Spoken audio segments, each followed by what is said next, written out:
नमस्कार, मैं हूं पवन त्यागी। राहुल गांधी ने एक बार फिर से हिंदू देवी देवताओं का अपमान किया है और इस बार उन्होंने एक महिलाओं के सम्मेलन को संबोधित करते हुए ये बयान कहा। उन्होंने कहा कि जो आरएसएस और बीजेपी के लोग हैं वो लक्ष्मी और दुर्गा पर आक्रमण कर रहे हैं, नारी को दबाने का काम कर रहे हैं। अब आपको बताएं, वो इस तरह की बयानबाजी पहले भी कह चुके हैं। जब वो वैष्णो देवी की यात्रा पे गए थे तब भी उन्होंने जीएसटी का जिक्र करते हुए यह कहा था कि मोदी जी ने जीएसटी लाकर लक्ष्मी देवी की शक्तियां कम कर दी। अब उनको यह तमीज नहीं है कि कोई भी देवी देवता हो उसके ऊपर कोई भी हमला यदि कर सकता है, करता है, तो वो राक्षसी प्रवृत्ति वाले लोग होते हैं। और आप किसी एक ऐसे संगठन को जो इस देश में देवतुल्य संगठन है, देवतुल्य उनके कार्यकर्ता हैं, चाहे वो आरएसएस के लोग हों, चाहे भारतीय जनता पार्टी के लोग हों, वो देश हित में काम कर रहे हैं। और आप कह रहे हो जीएसटी के वजह से लक्ष्मी जी के ऊपर हमला हुआ है, लक्ष्मी की शक्तियां कम हो गई हैं। जीएसटी की वजह से सरकार के पास धन आया है। और अगर आपको पता हो तो धन की लक्ष्मी, धन की देवी अगर लक्ष्मी है तो भारत के पास, भारत सरकार के पास लक्ष्मी जी की शक्तियों में और बढ़ोतरी हुई है। राहुल गांधी जी को देवी देवताओं के बारे में कोई ज्ञान नहीं है। इस तरह का बयानबाजी उनका करना यह दिखाता है कि वो किस तरह से हिंदू देवी देवताओं के बारे में अपशब्द बोलते हैं, मखौल उड़ाते हैं। देवी देवताओं की शक्तियों को कोई कम नहीं कर सकता। जैसे कि सूर्य की रोशनी निकल रही है, उस सूरज की रोशनी को राहुल गांधी हो या नरेंद्र मोदी हो, किसी भी प्रकार से सूरज को कम नहीं किया जा सकता, उसकी रोशनी को कम नहीं किया जा सकता। और ये विज्ञान है, ये ज्ञान है। और राहुल गांधी अगर अपना अनाड़ीपन इसको दिखा रहे हैं और वो ये कह रहे हैं कि देवी देवताओं की शक्तियों को कोई सरकार, कोई संगठन उनकी शक्तियों को कम कर रहा है, तो इसको मूर्खता ही कहा जाएगा और कुछ नहीं। इस तरह की बयानबाजी करने के पहले उनको 100 बार सोचना चाहिए। उन्होंने कहा आरएसएस के मोहन भागवत हैं, वो महिलाओं का सम्मान नहीं करते। उन्होंने कहा कि इस देश में पिछले 200 साल में यदि किसी ने अहिंसा को ठीक से समझा है तो वो गांधी जी हैं। और वो कहते हैं कि गांधी जी के इर्द गिर्द महिलाएं रहती थी, लेकिन मोहन भागवत के इधर उधर महिलाएं नहीं रहती। क्या कहना चाहते हैं राहुल गांधी?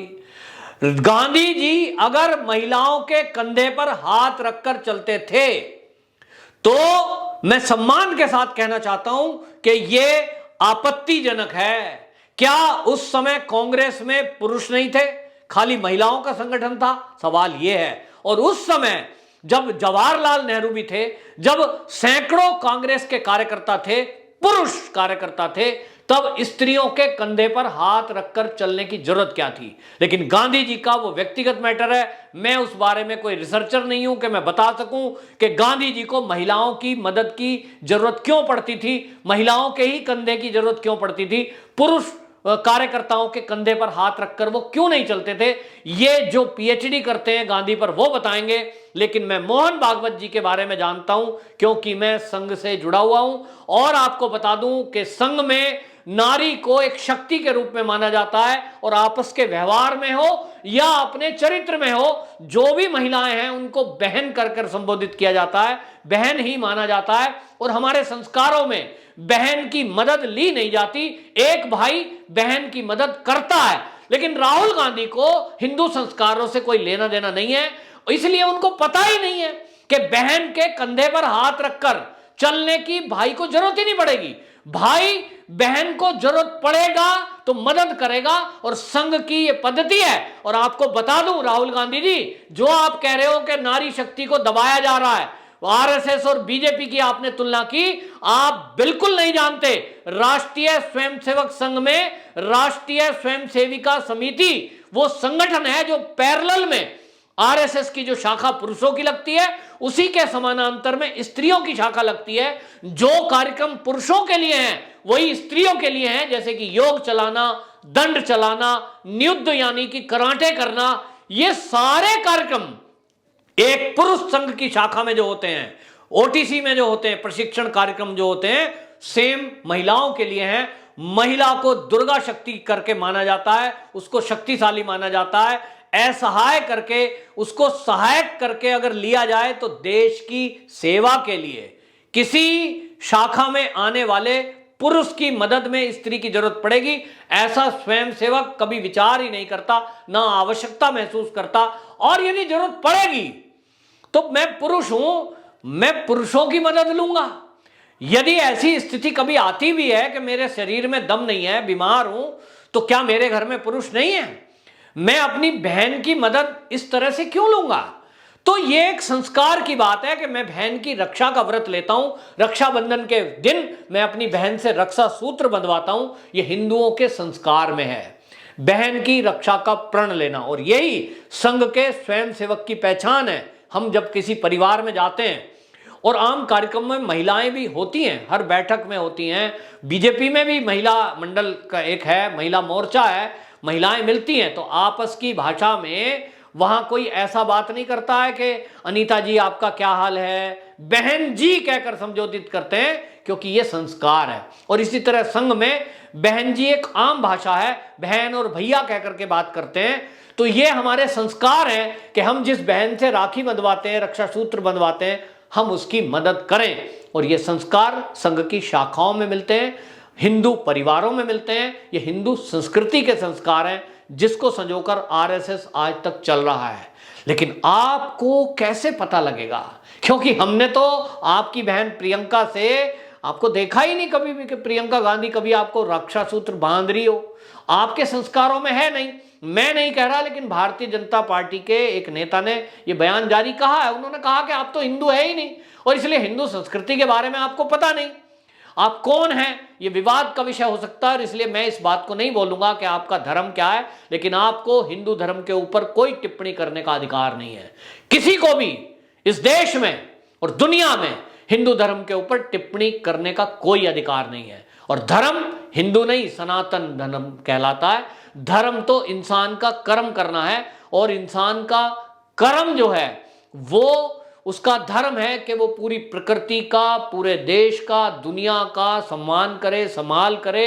और वो धर्म है जैसे सूरज का गर्मी देना, चांद का धर्म है शीतलता प्रदान करना, जल का धर्म है प्यास बुझाना, इसी तरह से इंसान का धर्म है इंसान से परमात्मा हो जाना। तो आप सनातन धर्म को हिंदू धर्म बोलकर इस तरह की अपमानजनक जो बातें बोल रहे हैं, आपकी ये मानसिकता दिखा रही है। मंदिरों में तो आप जाते हो केवल चुनाव के टाइम में, लेकिन आप संघ की शाखा को और संघ के स्वयंसेवकों को बदनाम करने का काम बार बार करते हो। हालांकि आपने कोर्ट में बाकायदा माफी मांगी है इस बात को लेकर, लेकिन आपने फिर एक बार वही बदतमीजी करी जो पहले कर चुके हो। और आपने कहा कि नाथूराम गोडसे जो संघ की विचारधारा का व्यक्ति था, उसने हत्या कर दी। गांधी जी की हत्या को फिर से आपने संघ से जोड़ा है। आप उस तरह के ढीठ आदमी में हो कि माफी मांग लोगे फिर गलती करोगे, माफी मांग लोगे फिर गलती करोगे। लेकिन आपको बता रहा हूं कि अब आपका जो राजनीतिक कैरियर है वो समाप्ति की तरफ है। और जैसे बुझता हुआ दिया फड़फड़ाता है ना वो लास्ट में, ठीक इस तरह राहुल गांधी की फड़फड़ाहट दिखाई दे रही है, क्योंकि उनको लगता है कि अब जहां भी राज्यों में, 2-3 राज्यों में उनकी सरकार बची है, वहां भी अब अगली बार आनी नहीं है। और जिन राज्यों में है जहां जो उनके सब है, सब घपले घोटाले खुलते जा रहे हैं। आप फर्जी किसान आंदोलन खड़ा करते हो, उसकी पोल खुलती है।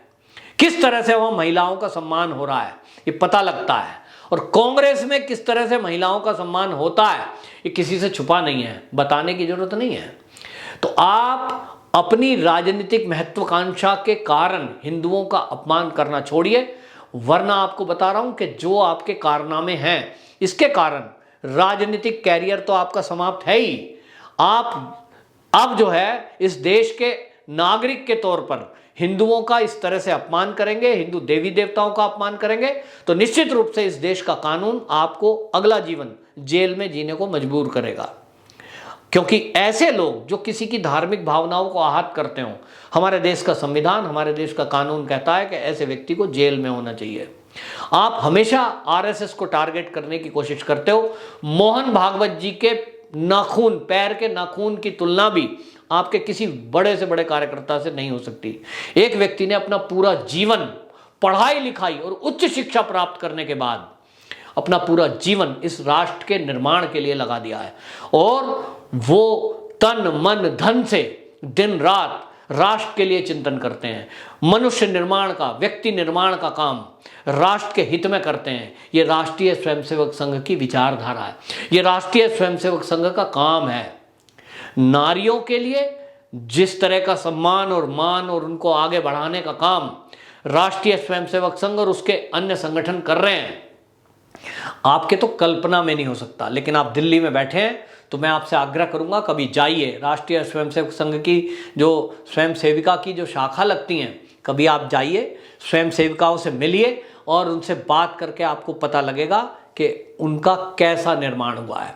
लेकिन आपको ये टारगेट करना इसलिए पड़ता है क्योंकि आपके पास इस समय कोई मुद्दा नहीं है, आपके पास जानकारियों का अभाव है और आप जो भी बातें बोलते हो वो हंसी के पात्र बन जाते हो। जिस तरह से आपने जम्मू कश्मीर में जाकर वैष्णो देवी की यात्रा में देवताओं के बारे में, हिंदू देवियों के बारे में बकवास की, उसके कारण अच्छा खासा आक्रोश हिंदुओं के अंदर था। लेकिन अब आपने ये शायद तय कर लिया है कि ये जो चुनाव आ रहे हैं 5 राज्यों के, इसके चुनाव में आप इसी तरह की भाषा का इस्तेमाल करोगे। लेकिन आपको बता रहे हैं कि आप देवी देवताओं के बारे में यदि इस तरह की बातें करोगे कि किसी कारण से देवताओं की शक्तियां कम हो गई, तो ये अपमान हिंदू समाज नहीं सहेगा। और जहां तक बात है संघ के सरसंचालक जी की, तो आपके गांधी जी महिलाओं का सहारा लेते होंगे, वो उनका निजी मैटर है। लेकिन संघ के जो स्वयंसेवक हैं या जो मोहन भागवत जी हैं, वो महिलाओं का सहारा बनते हैं, उनसे सहारा लेते नहीं हैं। क्योंकि सहारा लेने के लिए मरीजों को जरूरत पड़ती है, कमजोरों को जरूरत पड़ती है। मोहन भागवत जी की आयु पे मत जाइए, लेकिन उनका शरीर बलिष्ठ इसलिए है क्योंकि वो नियम, संयम, आहार विहार का ध्यान रखते हैं और इस देश का चिंतन करते हैं। अपना शरीर दुरुस्त रखने के लिए जैसा उन्होंने जीवन जिया है, जो उसमें उन्होंने खान पीन और उसका ध्यान रखा है, शारीरिक व्यायाम का, उसके कारण उनको जरूरत ही नहीं है। आप कांग्रेसियों को जरूरत पड़ती होगी महिलाओं के सहारे की, संघ में और बीजेपी में इस तरह के सहारे की किसी को आवश्यकता नहीं है। वंदे मातरम।